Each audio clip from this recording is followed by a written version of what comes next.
ঝিনাইদহে ধানের শীষ প্রতীকে ভোট চেয়ে নারীদের নিয়ে আলোচনা সভা। সুলতান আল এনামের তথ্যচিত্রে দেখুন বিস্তারিত।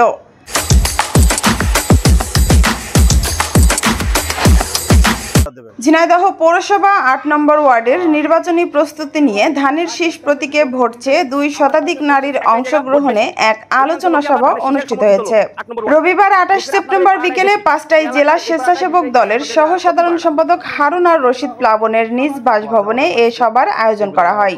আলোচনা সভায় প্রধান অতিথি হিসেবে উপস্থিত ছিলেন ঝিনাইদহ জেলা স্বেচ্ছাসেবক দলের সহ সাধারণ সম্পাদক হারুন আর রশিদ প্লাবন।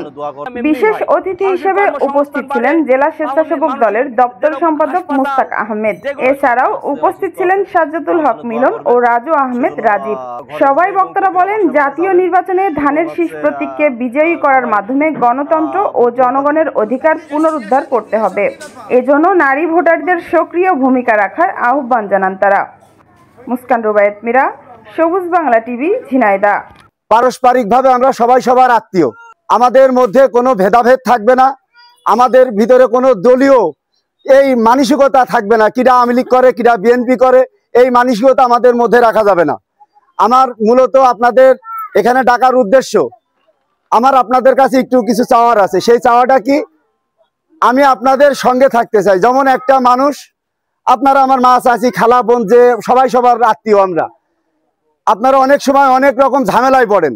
দেখা যায় একজন সদর হসপিটালে গিয়েছেন, একটা বেড পাচ্ছেন না, বা একটা ডাক্তারের সেবা পাচ্ছেন না, বা অল্প কিছু টাকার অভাবে আপনারা একটা টেস্ট দিয়েছে ডাক্তার, আপনারা টেস্ট করাতে পারছেন না।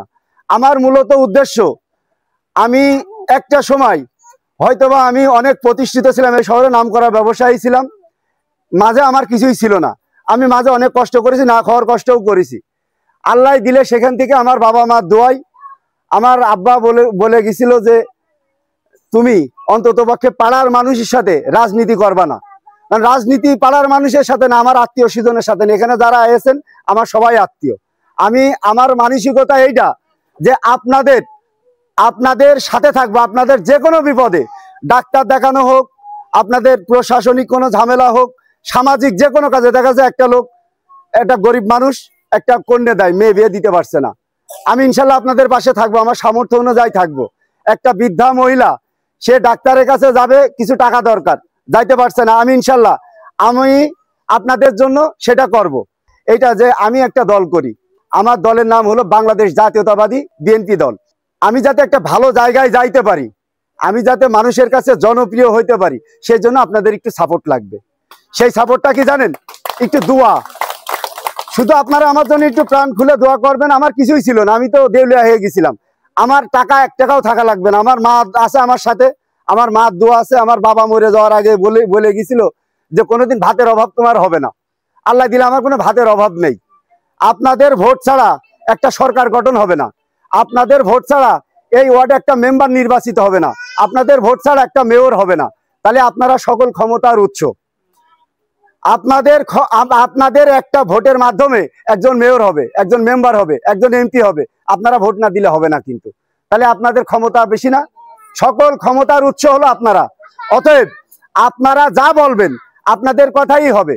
আমি আপনাদের আজকে কথা দিলাম, আমার মা আছে জীবিত, আমার মায়ের সামনে রেখে আমি কথা দিলাম, যদি কেউ এরকম কোনো সমস্যায় পড়েন যে 1-2 হাজার টাকার জন্য আপনার ছেলে মেয়ে লেখাপড়া করাইতে পারছেন না, আমি ইনশাল্লাহ আমার তৌফিক আল্লাহ যদি উপর আল্লাহ যদি তৌফিক দান করে, আমি আপনাদেরকে দিয়ে হেল্প করব।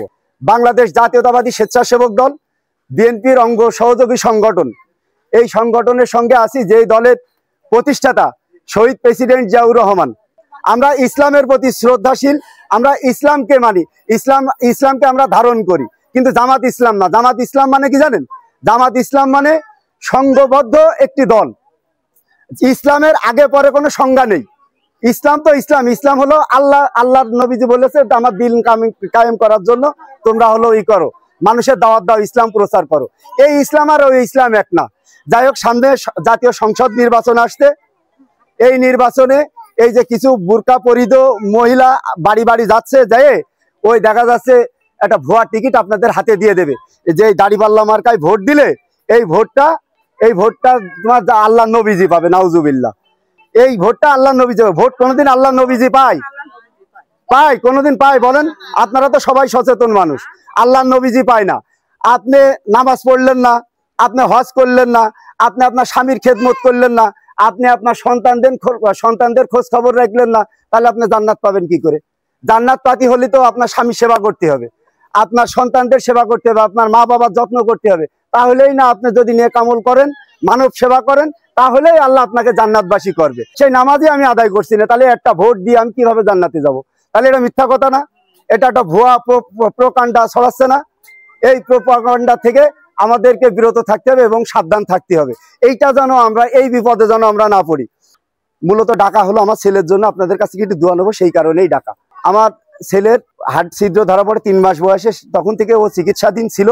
চিকিৎসাধীন থাকা অবস্থায় ডাক্তার একটা পর্যায়ে পরীক্ষা নিরীক্ষা করার পরে বলল যে ওর গ্রোথ ভালো আছে, ও এখন বড় হচ্ছে, ওই বড় হওয়ার সাথে সাথে ও একদিন সুস্থ হয়ে যাবে, আল্লাহ পাকের রহমতে সমস্যা হবে না, ওটা পূর্ণ হয়ে যাবে। তো হঠাৎ করে মাসখানিক আগে ও ঠান্ডা কাশি জ্বর, ও আর ভালো হয় না, সুস্থ হয় না, ডাক্তার দেখায়, ওষুধ খাওয়ায়, ভালো আর হয় না। আমার কয় বুক ধরে কয়, আমার ভিডিও কলে দেখা কয়, বাপ্পি আমি কষ্ট পাচ্ছি। তখন আমি ওর মাকে বললাম যে তুমি হলো ওর মেডিকেলে নিয়ে যাও, নিয়ে যে হলো রিকো করাও, ওকে পরীক্ষা নিরীক্ষা করাও, ও দেখো কি অবস্থা। তো মেডিকেলের ভালো ডাক্তার দেখলো, দেখার পরে বললো যে আগে যে ছিদ্রটা ছিল সেটা ছিল 7 পয়েন্ট, আর এখন হয়েছে 11 পয়েন্ট। ওকে এইভাবে রাখা মানে রিক্সের মধ্যে রাখা। সন্তান তো সবার কাছেই প্রিয়, তাই না?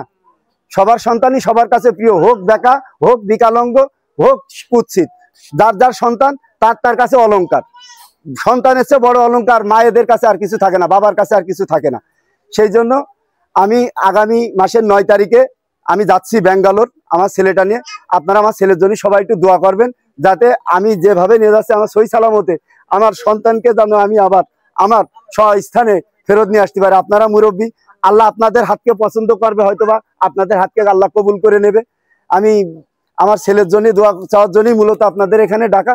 না হলে যে এত মানুষ, আমার এত যোগ্যতা নেই, আপনাদের এত সম্মানীয় মানুষ আমার এখানে নিয়ে আসা। আপনারা আমাকে ভালোবাসেন বলে এসেছেন, আমি ধন্য, আমি আনন্দিত, আমি গর্বিত। আপনাদের এই উপকারের আর এই সম্মান দেখানোর এই প্রতিদান আমি কোনোদিন শোধ দিতে পারবো না। মূলত 8 নম্বর ওয়ার্ডটা হলো আগাগোড়ায় আমরা বুদ্ধর পরেতেই দেখছি এই জায়গা ধানের শীষের ভোটার বেশি। এই জায়গা ধানের অধিকাংশ লোকই আমরা ধানের শীষের সমর্থন করে আমরা বুদ্ধর পরেতেই দেখছি যে এই জায়গা আমাদের একটা ভোট ব্যাংক মতন ধানের শীষের। তা আজকে আসলে মূলত এই জায়গা বসা আপনাদের সামনে, এই যে আমি কথা বলছি, এই যে সামনে যে জাতীয় সংসদ নির্বাচন আসছে, এই নির্বাচনে আপনারা ধানের শীষে ভোট দেবেন এবং ধানের শীষের পক্ষে প্রত্যেকটা আপনারা যারা মহিলা, আরো অনেক মহিলারা আসেনি, অনেক মা বোন আসেনি, তাদের কাছে যে আপনারা ধানের শীষের পক্ষে ধানের শীষের পক্ষে আপনারা ভোট চাবেন। আর আমাদের প্রিয় নেতা, আমাদের জেলা বিএনপির সভাপতি, ঝিনাইদহ 2 আসনের মনোনীত প্রার্থী অ্যাডভোকেট এম.এ. মজিদ ভাই সম্ভবত দল থেকে তারে নমিনেশন দেবে। সে অত্যন্ত একটা ভদ্রলোক, ভালো লোক, এবং আমরা আশা করি ঝিনাইদহে যদি সে সংসদ সদস্য হিসেবে নির্বাচিত হয়, তা ঝিনাইদহের মানুষের জন্য এটা মঙ্গল হবে। ঝিনাইদহ আমাদের আগের যে সাবেক সংসদ সদস্য ছিল আলহাজ মশিউর রহমান সাহেব, ঝিনাইদহ শহরে উনি যে উন্নয়ন করে গেছেন, এই যে 17 বছর আওয়ামী লীগ ছিল, এই আওয়ামী লীগের নেতারা কলাম এই কথাটা স্বীকার কাটে যে না, মশিউর রহমান যে ঝিনাইদহে উন্নয়ন করেছে, এই উন্নয়ন 17 বছরে আওয়ামী লীগারা করতে পারেনি, উনি 5 বছরে যা করেছে। তা আমার বিশ্বাস আমাদের প্রিয় নেতা অ্যাডভোকেট এম.এ. মজিদ ভাই যদি নমিনেশন পান এবং সে সংসদ সদস্য হয়, সংসদে যেতে পারে, তা আমার মনে হয় যে ঝিনাইদহ ইনশাল্লাহ 17 বছরে যে উন্নয়ন হয়নি, 5 বছরের থেকে ডবল উন্নয়ন ইনশাল্লাহ ঝিনাইদহ হবে। মানুষের কর্মসংস্থান বাড়ে, মানুষের যেরকম হাসপাতাল, যেগুলো মানুষের নিত্য প্রয়োজনীয় জিনিস, যেমন কলেজ, হাসপাতাল, বিভিন্ন রকম মানুষের সেবামূলক যে জায়গাগুলো আছে, এইগুলো যত উন্নয়ন হবে আমাদের সাধারণ লোকের জন্য তত কলম ভালো। যেন আমরা হাসপাতালে যে অনেক আগে কলম অনেক ভুক্তি হতো, আমাদের এ রিপোর্ট নেই, ও রিপোর্ট নেই, ও এক্সরে নেই, এখন কলম অনেক কিছু আছে। শহর উন্নয়নের সাথে সাথে এগুলোর মনে করেন যে মানুষের ভাগ্যের পরিবর্তন ঘটে। জিয়া রহমানের যে দল বাংলাদেশ জাতীয়বাদী বিএনপি, দলের প্রতীক হলো ধানের শীষ। এই ধানের শীষে আপনারা আগামী যে জাতীয় সংসদ নির্বাচন আসছে, আপনারা সবাই ভোট দেবেন।